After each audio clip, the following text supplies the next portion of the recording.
The Cellar Letters, Chapter 1. The Unlocked Past. Vermont, 2024. The autumn air in the small, historic town of Willow Creek clung to Annabelle White like a familiar, comforting cloak, scented with damp leaves and distant wood smoke.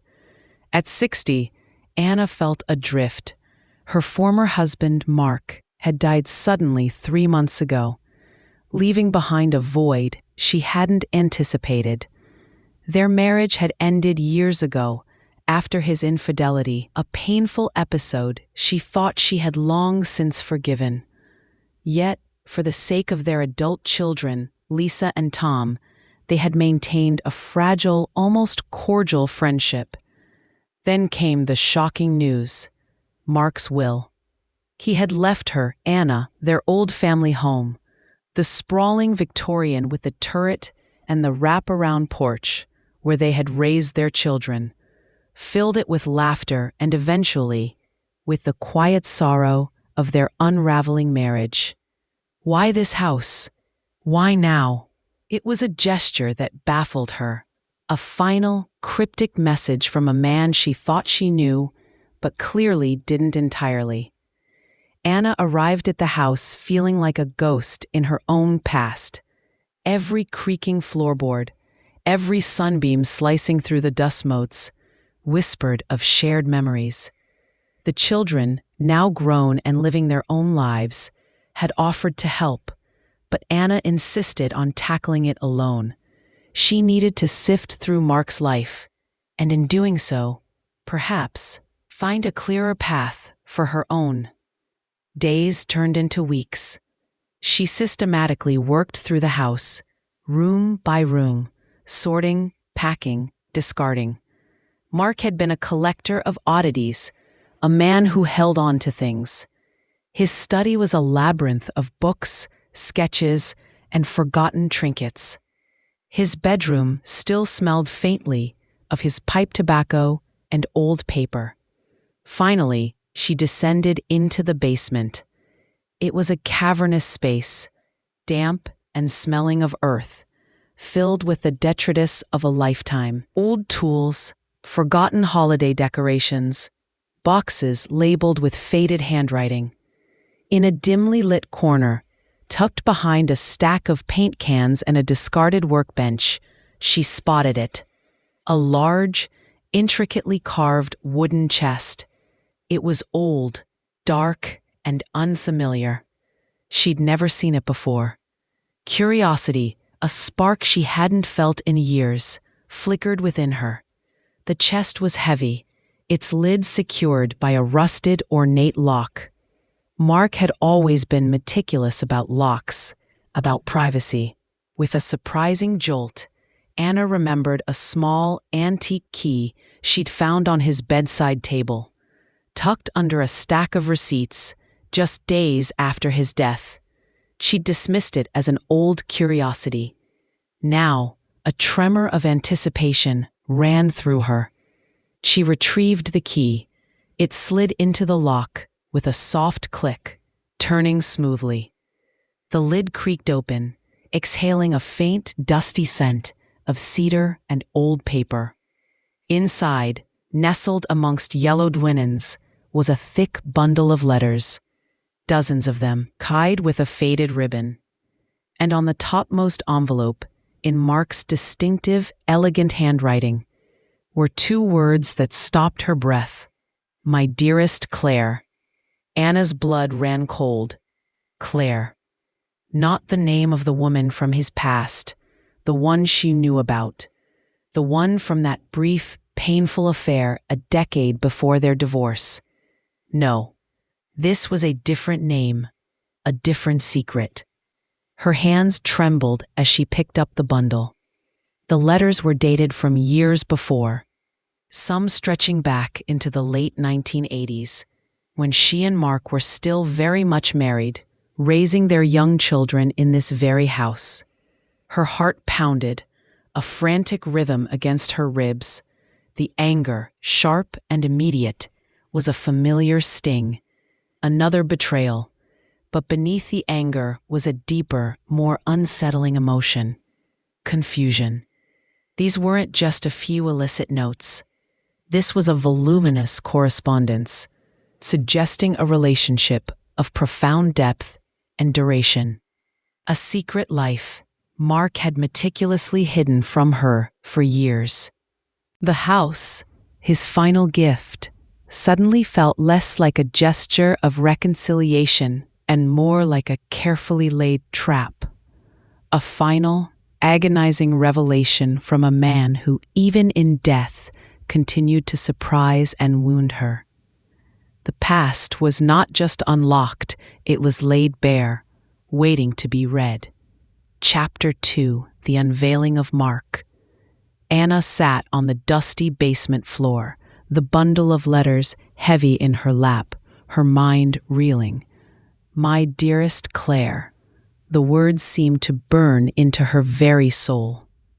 She picked up the topmost letter, her fingers tracing Mark's familiar script, now imbued with a chilling new meaning.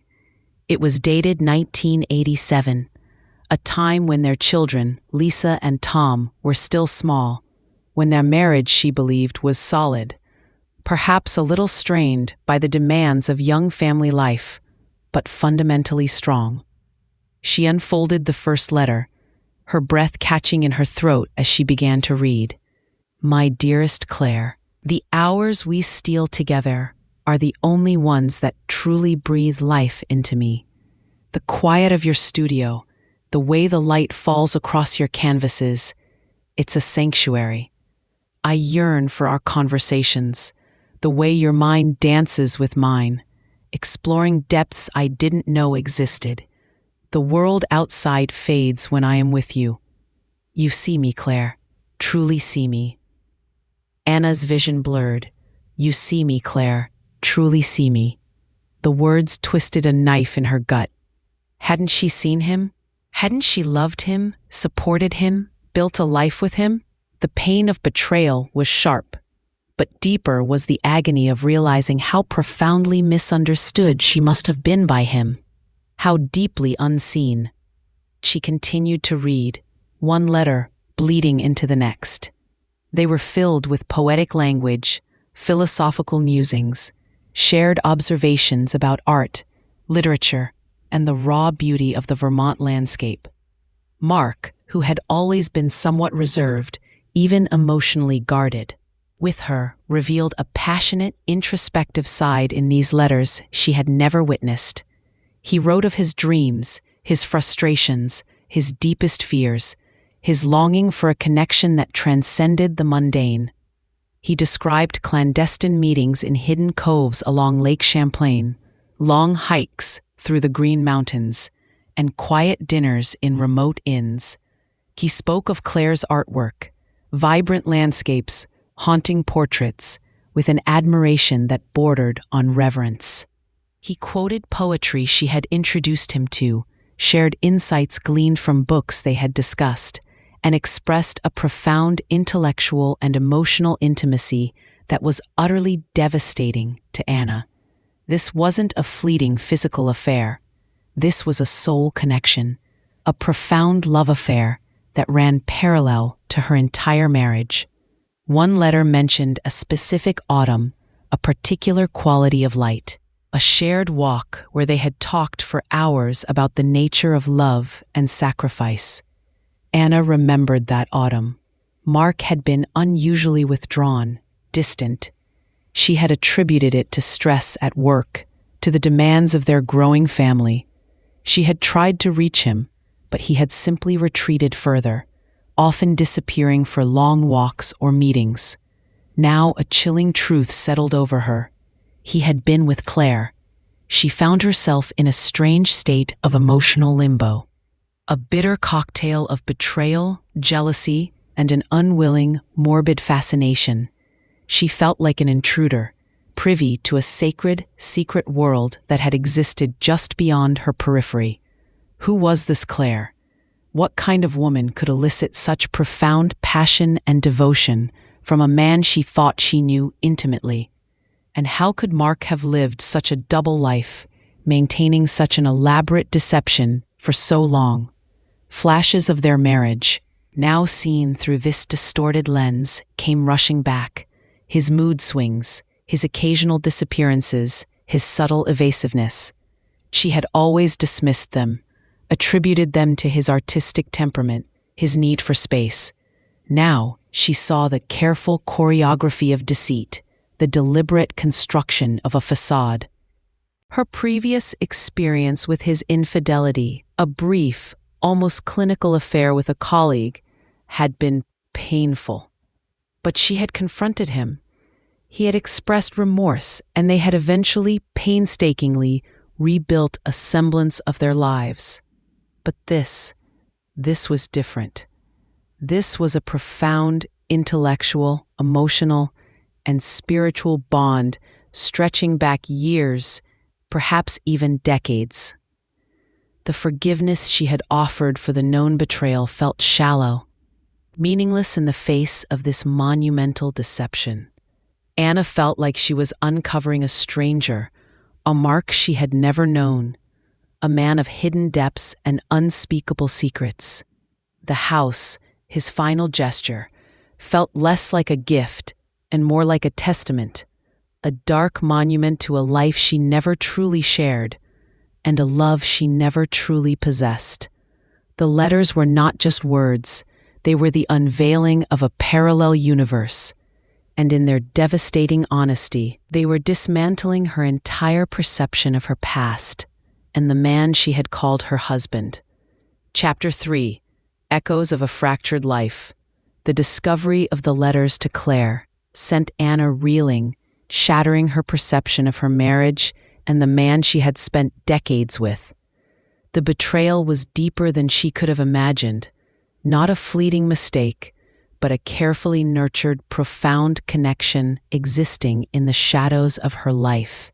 The house, once a symbol of their shared history, now felt like a mausoleum of secrets, each room whispering of a double life. She picked through the letters, trying to piece together the timeline, the fragments of a life lived parallel to hers. The letters spanned several years, a period Anna remembered as particularly challenging in her marriage to Mark. They had been raising 2 young children, navigating financial strains, and she had felt a growing distance from Mark, which she attributed to the pressures of work and fatherhood. Now she understood it was more than that. He had been emotionally invested elsewhere. Her mind returned to the one infidelity she knew about. It had happened in the early 2000s, a few years before their eventual divorce. Mark had confessed, tearfully, to a brief affair with a woman he met at an art gallery opening in Boston. Anna had been devastated, but in her pain, she had also felt a fierce desire to preserve their family for the children's sake. They had gone to counseling, painstakingly worked through the anger and mistrust. She had believed his remorse was genuine, his promise to change sincere. They had stayed together for another few years before the subtle cracks, the unspoken resentments, had become too wide to bridge, leading to their quiet divorce. Now, reading these passionate letters to Claire, she realized the affair she had forgiven was a mere footnote, a distraction. The deep, intellectual, soulful connection with Claire was the true, enduring secret. It made her feel not just betrayed, but foolish. How could she have been so blind, so naive? A wave of profound self-doubt washed over her. Had her entire marriage been a sham? Had Mark ever truly loved her? Or had he simply been playing a role, a pragmatic choice to maintain a stable family life while his true heart belonged to someone else? The questions gnawed at her, eroding decades of shared memories, transforming them into hollow echoes. She tried to talk to her children, subtly, without revealing the shocking depth of her discovery. "Do you remember Dad ever mentioning anyone named Claire?" she asked Lisa one evening over the phone, trying to keep her voice light. "Lisa, immersed in her own busy life as a young professional, paused. "Claire? No, Mom, can't say I do. Why?" "Just going through some old papers," Anna mumbled, quickly changing the subject. She tried Tom too, with the same result. Neither of them knew anything. Mark had been meticulously careful. The secret was his alone. The weight of the letters became almost unbearable. Each one revealed a new facet of Mark: his humor, his vulnerability, his philosophical side, aspects she felt had been largely hidden from her. He was a more complex, more tormented man than she had ever understood. And Claire? Claire was clearly a remarkable woman, capable of eliciting such depths of emotion from him. Anna felt a strange, unsettling mixture of resentment and respect for her. She found a letter dated October 1990, where Mark wrote, "Claire, my heart aches to be free, to choose the path our souls crave. But there are obligations, threads of life I cannot sever. The burden of choice is heavy. I hope you understand." This letter was different. It hinted at a turning point, the decision. It suggested that their passionate affair might have ended, or paused, for reasons beyond her comprehension. This wasn't a man who had casually tossed aside a relationship. This was a man making a painful, agonizing choice, acknowledging a heavy burden. The emotional turmoil was constant. She'd spend hours reading, then hours staring out at the vibrant Vermont landscape, trying to reconcile the Mark she thought she knew with the Mark revealed in these letters. The man who was a devoted father, a stable provider, a quiet, if sometimes distant, husband. And the man who was a passionate, yearning lover, living a secret life, pouring his soul out to another woman.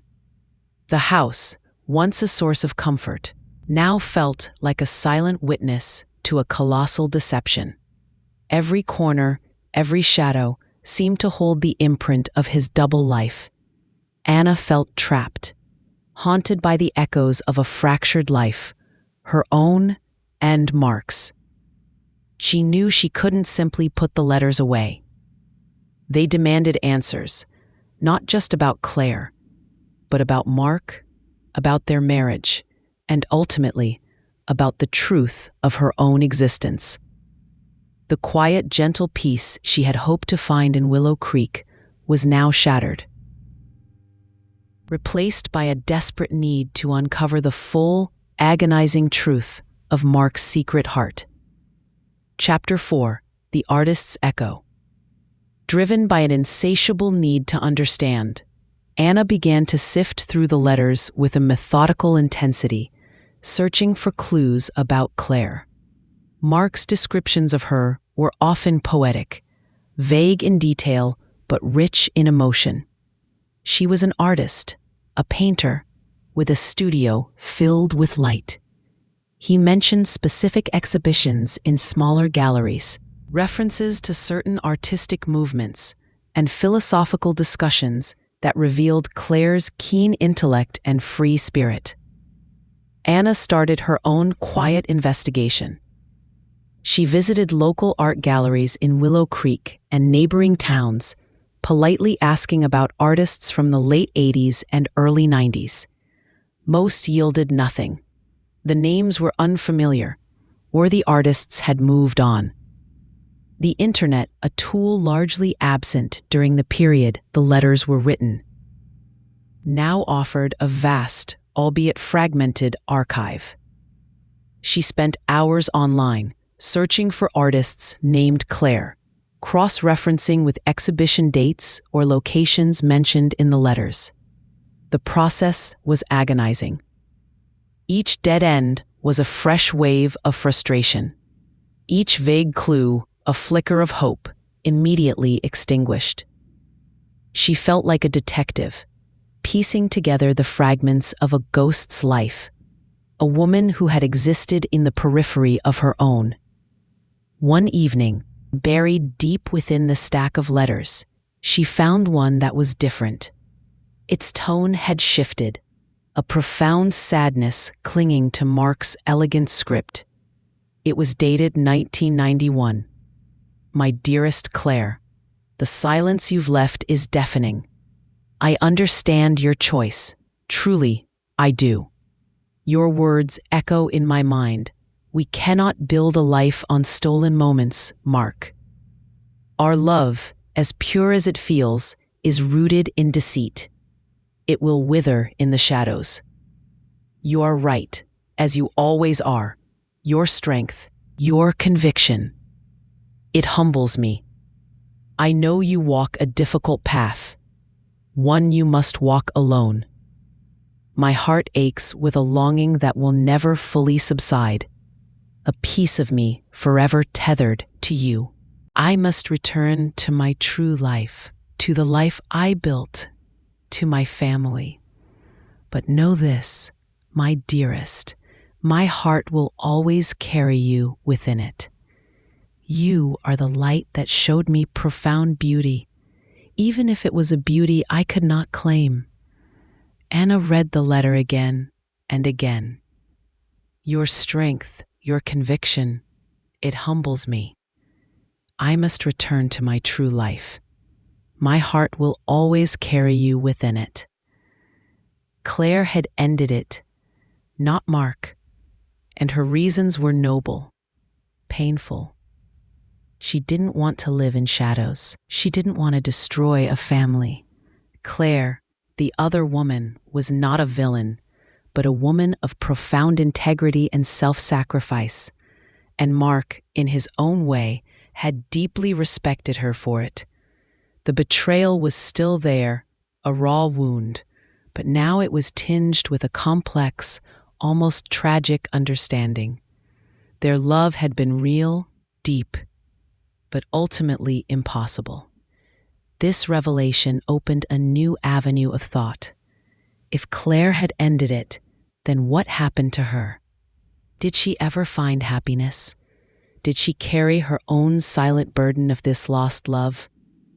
A few letters later, Anna found a small, unsigned note tucked between 2 pages, written on a different, heavier paper. It was clearly from Claire, though without a signature. It was brief, almost clinical, yet devastating in its simplicity. Mark, thank you for understanding. My path is clear now, though not easy. I wish you peace in your true life. Hold on to the beauty, but let go of the pain. Remember me with kindness. I will remember you. And perhaps in another life, a different time, Claire. The finality of the note, the quiet resignation, struck Anna deeply. In another life, the different time, it was a farewell, an acknowledgement of a profound love that could not exist in their present reality. And it explained the missing pieces in Mark's behavior after that period. He had returned to her, to their family, but he had carried a ghost with him, a quiet sorrow that Anna had never understood. The emotional distance she had felt in the later years of their marriage, the sense that a part of him was always elsewhere, now made perfect, heartbreaking sense. He had been present, but his heart, a fragment of it, was eternally tied to Claire. Anna felt a profound shift within her. The anger, though still present, was now tempered by a wave of unexpected empathy, not just for Mark, but for Claire. Both had loved deeply. Both had suffered. Mark's final gift of the house, of these letters, was not a cruel joke. It was a confession, an unspoken plea for understanding, a final unveiling of his complex, burdened heart. He wanted her to know. He wanted her to understand the depth of his internal struggle, the reasons behind his distance, the sacrifice he had made. The house was not just bricks and mortar. It was a testament, a silent confessional from a man who, even in death, sought a form of absolution and deep understanding. The artist's echo, once a hidden sound, was now reverberating through her own soul, demanding not just answers, but profound compassion. Chapter 5: The Weight of Shared Silence. The discovery of Claire's final poignant note transformed Anna's anger into a complex tapestry of empathy, sorrow, and even a strange admiration. Claire was not a villain, but a woman of strength and integrity who had made a heartbreaking choice to spare Mark's family. And Mark had carried this profound, unrequited love, this silent burden, throughout the rest of his life with Anna.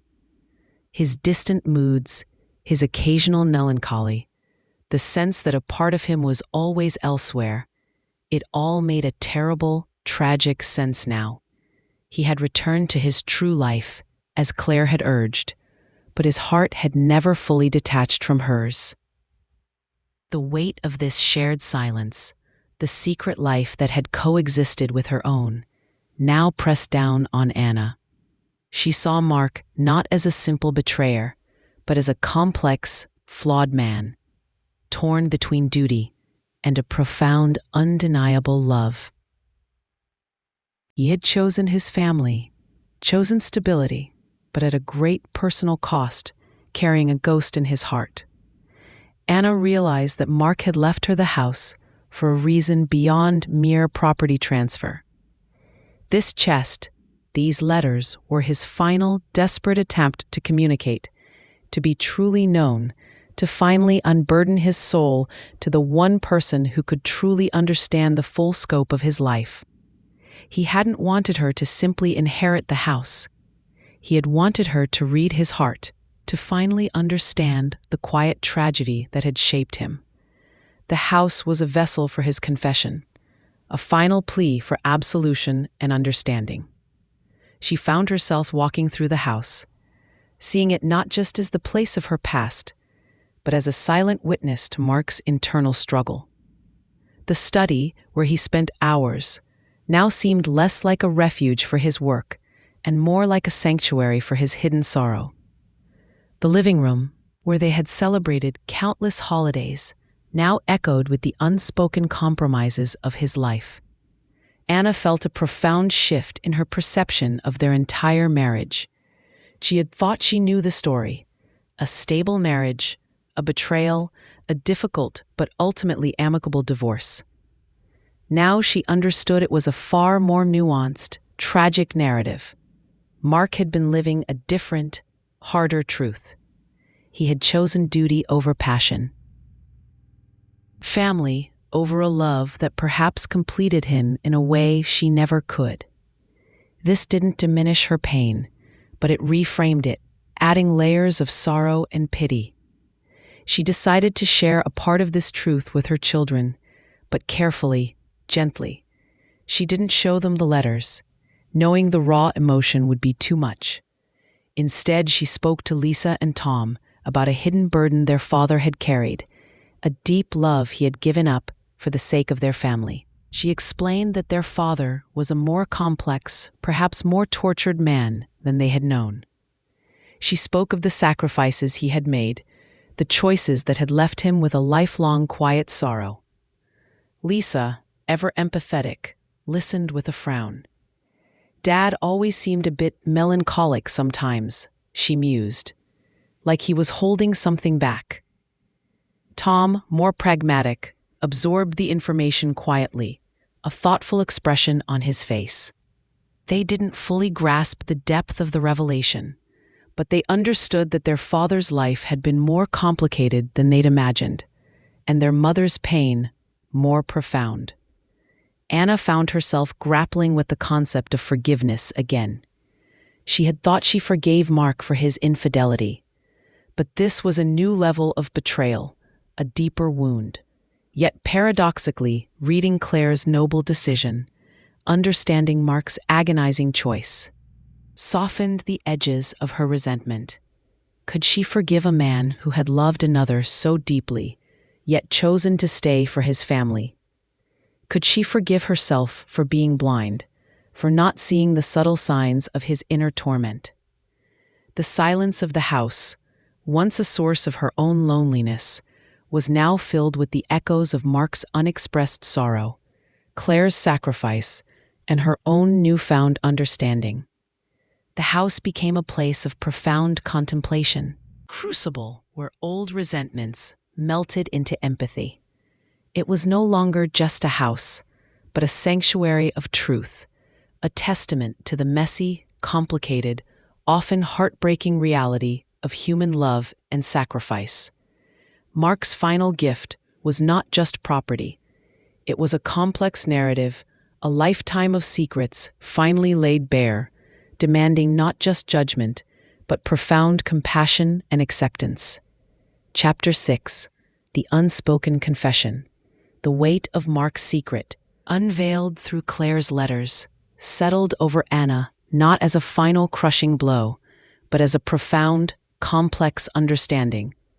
It was an unspoken confession, a dialogue from beyond the grave, allowing her to finally grasp the true emotional landscape of her late husband's life, and by extension, their shared history. She spent days poring over the letters, not just reading the words, but feeling the emotion behind them. She saw Mark's yearning, his intellectual kinship with Claire, the artistic passion they shared. She realized that while she had been his wife, the mother of his children, the bedrock of his practical life, Claire had been his muse, his confidant, the keeper of his most vulnerable self.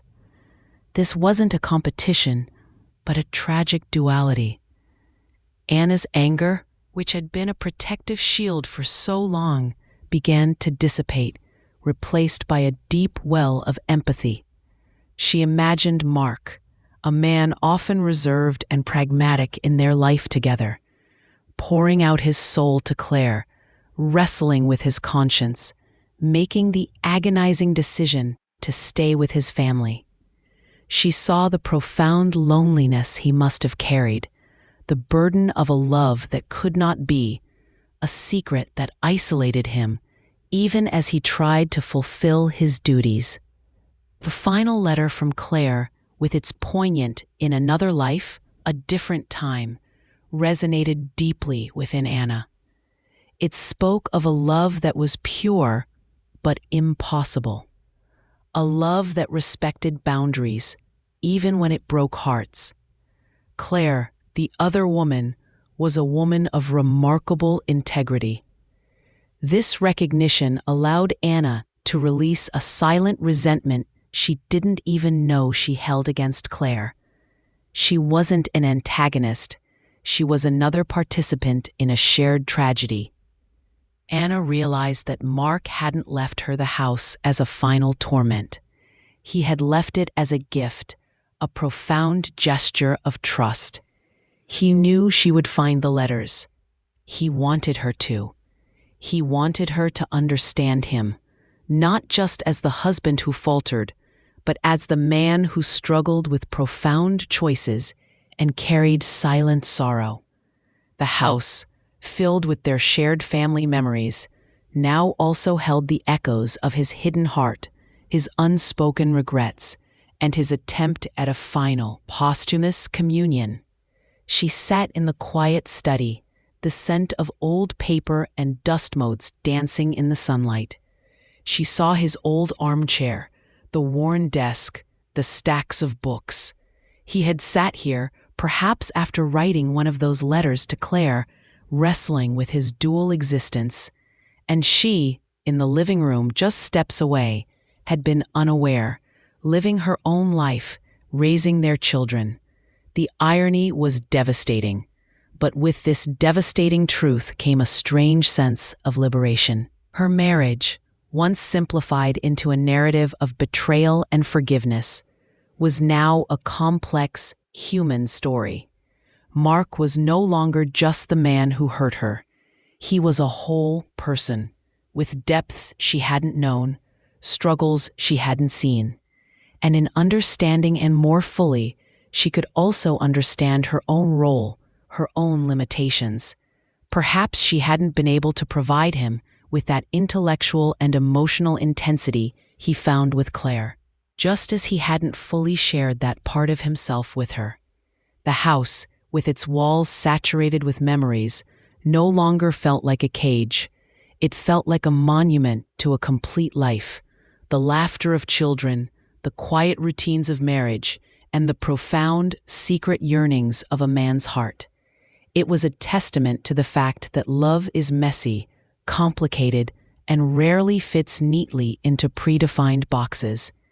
Anna decided not to sell the house. It was more than just property. It was a living chronicle of their lives, a repository of joy, sorrow, and unvarnished truth. It would be a place where the full story of Mark, of Anna, of Claire could quietly exist. The final act of forgiveness wasn't just for Mark, but for the complexities of life itself, for the imperfections of human hearts, for the paths not taken, and for the choices that leave indelible marks. Anna had sought answers in a dusty basement and found not just a secret, but a profound understanding that finally allowed her to let go of the long-held bitterness, replacing it with a quiet, compassionate peace. The house, once a reminder of betrayal, was now a sanctuary of acceptance, a symbol of a legacy that transcended simple property, a profound, unspoken confession that had finally been heard. Chapter 7: The Unburdening of Memory. New understanding of Mark's secret life. A quiet revolution began within Anna. The resentment, so deeply ingrained, began to dissolve like salt in water, replaced by a profound empathy for a man who had lived with such a heavy burden. She imagined his daily struggle, balancing the quiet domesticity of his family life with the passionate, intellectual connection he shared with Claire. The emotional toll it must have taken on him was immense. Anna found herself walking through the house, not with the pain of betrayal, but with a new reverence for the layers of existence that had unfolded within its walls. The familiar objects, a specific armchair where Mark would read, the kitchen table where they shared meals, the children's height marks on the pantry door, now seemed imbued with a deeper, more nuanced history. They were not just witnesses to her life, but to Mark's hidden life, his quiet struggles, his unspoken yearnings. She decided it was time to speak more openly with her children, not just hinting at their father's complexities, but sharing the revelation of Claire's existence, carefully, with compassion. She invited Lisa and Tom to the house for a weekend. Over dinner, surrounded by the echoes of their childhood, Anna laid out the truth. She explained about the letters, about Claire's noble choice, and about the deep, almost tragic love Mark had carried in secret. Lisa, her eyes wide, took it in with a mixture of shock and sadness. "Dad, he carried all that, all his life?" she whispered, a new understanding of her father dawning on her. Tom, initially quiet, eventually admitted, "I always felt there was a part of Dad that was somewhere else, distant. I just thought it was work, or being an artist." Anna emphasized Claire's integrity, how she had chosen not to break up a family. She also spoke about Mark's difficult choice, his commitment to them, even if his heart had been divided. "Your father was a man of great complexity," Anna explained, her voice gentle. "He was human. He made choices that caused pain, yes, but he also carried a profound sorrow. And in the end, he chose to honor his commitments." The revelation was difficult for her children, challenging their childhood image of their father, but it also allowed them to see him as a full, flawed human being, not just a distant, idealized figure. It opened a space for them to mourn not just his death, but the full, complicated life he had lived, including its hidden dimensions. It was an unburdening of memory for them too, bringing a new depth to their understanding of their family's history. Anna now understood Mark's final gift of the house not as a last taunt, but as a profound gesture of trust and honesty. He had known, instinctively perhaps, that she was the one who could unearth his truth, the one who would ultimately understand. The house, once a symbol of what was lost, became a symbol of what was found, a deeper truth, a more complete understanding of love, and the profound capacity for forgiveness. She rearranged some of Mark's belongings in the study, placing some of his favorite books, a well-worn pipe, and a framed photograph of him, smiling, younger. She kept the wooden chest in the basement, but now it felt less like a tomb of secrets and more like a sacred archive, a testament to a love story that had been deeply felt, even if it could not be fully lived. Anna found herself at peace with the knowledge. The gnawing feeling of being unseen by Mark had been replaced by the profound understanding that he had, in his own way, reached out from beyond the grave to be seen by her. He had offered her not just a house, but a final, honest conversation, a chance for a reconciliation that transcended death. The house, once filled with the echoes of a fractured life, now held the quiet resonance of a life truly understood. It was a place of healing, of shared memory, and of the enduring, complex tapestry of human connection. Anna, who had felt lost and adrift, had found her mooring. The unburdening of memory had allowed her to finally breathe, to finally accept the messy, beautiful reality of her past, and to step into a future unchained by the ghosts of what might have been. Chapter 8. Threads of Resilience. As months turned into a year, the house in Willow Creek transformed under Anna's gentle touch. It was no longer a place haunted by Mark's secrets, but a vibrant home echoing with the resilience of a family that had faced uncomfortable truths and emerged stronger. Anna's presence, now infused with a profound sense of peace, radiated through the old walls, inviting warmth and light back into every corner. Her relationship with Lisa and Tom deepened significantly. The revelation of their father's secret life, far from causing further fracture, had become a catalyst for open, honest conversations. They spoke about vulnerability, about the complexities of human relationships, and the nuanced nature of love. They saw their mother not as a victim, but as a woman of immense strength and compassion, who had navigated profound betrayal with grace and ultimately understanding. Lisa, always more emotionally intuitive, spent more time with Anna, often helping her tend the garden or reorganize Mark's vast collection of books.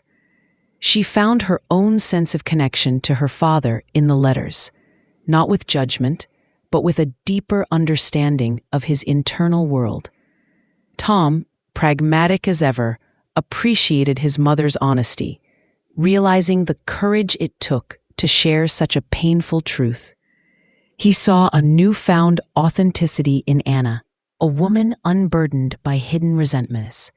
Anna, in turn, found a renewed purpose. She began volunteering at the local library, organizing historical archives, a task that resonated with her own recent journey of uncovering hidden histories. She found solace in the methodical work, in piecing together forgotten narratives, much like she had pieced together Mark's. She even considered writing a memoir, not just of her own life, but of the unspoken stories that shape us, the secrets that bind and break families. The house became a gathering place again. Holidays, once strained with unspoken tensions, now felt genuinely joyful, filled with laughter and open affection. The children and grandchildren, drawn by Anna's calm and welcoming demeanor, relished the warmth of the old Victorian. The basement, once a dark repository of secrets, was now a functioning storage space, its once ominous chest quietly holding a poignant chapter of their family history. No longer a source of dread, but a reminder of depth and complexity. Anna found herself thinking less about the pain of Mark's betrayal and more about the beautiful, tragic nature of his love for Claire and the ultimate sacrifice he made. She understood that his love for Claire didn't necessarily negate his love for her or for their children. It simply meant his heart was vast and complicated, capable of holding multiple affections even if one remained hidden. This acceptance was a profound form of peace. She often sat in Mark's old study, not with bitterness, but with a quiet understanding. She might pick up one of his well-worn books, imagining him reading it, perhaps thinking of Claire. She saw his choice to leave her the house as his final attempt to bridge the gap between his hidden self and the woman he had married. He had given her the key to his soul, trusting her with his deepest secret, his most profound regret, and his yearning to be understood. The threads of resilience, woven through decades of joy and sorrow, betrayal and forgiveness, were now strong and vibrant. Anna, who had begun this journey feeling adrift, had found her anchors. The house, once a symbol of his secret, was now a testament to her strength, her capacity for profound compassion, and her unwavering belief in the messy, beautiful, and ultimately healing power of truth. Her life, much like the changing seasons of Vermont, had found its own vibrant, quiet bloom, proving that even in the face of profound secrets, love, understanding, and forgiveness could ultimately prevail, creating a legacy more enduring than any material possession. Chapter 9. The Lasting Imprint. Years later, the house in Willow Creek stood as a silent, sturdy testament to a life rebuilt and a history fully embraced. Anna, now in her late 70s, was a beacon of wisdom and grace, her silver hair catching the sunlight as she moved through rooms filled with the quiet hum of a life well lived. The faint scent of old wood and the crisp Maine air mingled with the aroma of home-cooked meals and the occasional waft of fresh paint. As Lisa or Tom's children took on small renovation projects, the story of the letters in the basement, of Claire, and of Mark's secret love had become a foundational narrative in the family. It was shared, not with judgment, but with quiet respect, as a complex, poignant chapter in their lineage. The children and even the eldest grandchildren knew the tale, understanding it as a testament to the messy, beautiful, and often contradictory nature of human hearts. It taught them empathy, the importance of seeing beyond the surface, and the profound impact of choices made in secret. Anna often found herself reflecting on the journey. She had entered the house feeling like a widow twice over, first after her divorce, then after Mark's death. But the letters had resurrected him for her, not as the idealized husband she once knew, nor as the simple betrayer, but as a full, complex, and deeply human being. She understood now that his love for Claire had been a profound, soul-deep connection, a kind of love that perhaps transcended the domestic partnership he shared with Anna. And in that understanding, there was a strange, liberating peace. She had learned that love takes many forms, and that human hearts are vast, capable of holding multiple affections, multiple sorrows, multiple joys. Her own love for Mark had transformed. It was no longer the passionate, young love, nor the strained, forgiving love of their later years. It was a mature, compassionate understanding of a shared history, filled with both light and shadow. The wooden chest in the basement no longer held a sense of dread. Sometimes Anna would open it, carefully touching the aged envelopes. She might reread a line or two, not out of pain, but out of a profound sense of connection to the three souls entwined in those pages: Mark, Claire, and herself.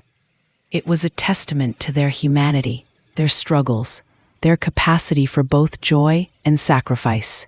The house itself felt different. Its walls no longer whispered of deception, but of endurance. It had witnessed their beginnings, their family's growth, their pain, and now their healing. It was a tangible link to a past that, once threatening to consume her, now grounded her, providing a deep sense of belonging and continuity. Anna spent her days immersed in the quiet rhythms of Willow Creek. She walked the familiar streets, greeted neighbors, tended her garden, its vibrant blooms a reflection of her inner peace. She painted now, watercolors capturing the elusive light of Vermont, a subtle nod to Claire, a shared appreciation for beauty.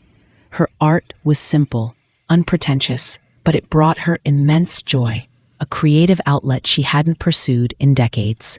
Her legacy was not just the house she would eventually pass on, but the profound wisdom she had gained and imparted. She had taught her family the importance of confronting truth, of extending compassion, and of finding forgiveness not just for others, but for the complexities of life itself. The lasting imprint of Mark's final gift was not just a piece of property, but a profound revelation that had liberated Anna from the prison of her own unexamined past. She had found not just a house, but a home within herself, complete and at peace, embracing the full, messy, beautiful tapestry of her life, forever intertwined with the secrets and sacrifices that had shaped it. Her journey was a testament to the fact that even in the most unexpected places, profound truths can be found, leading to a boundless, enduring peace.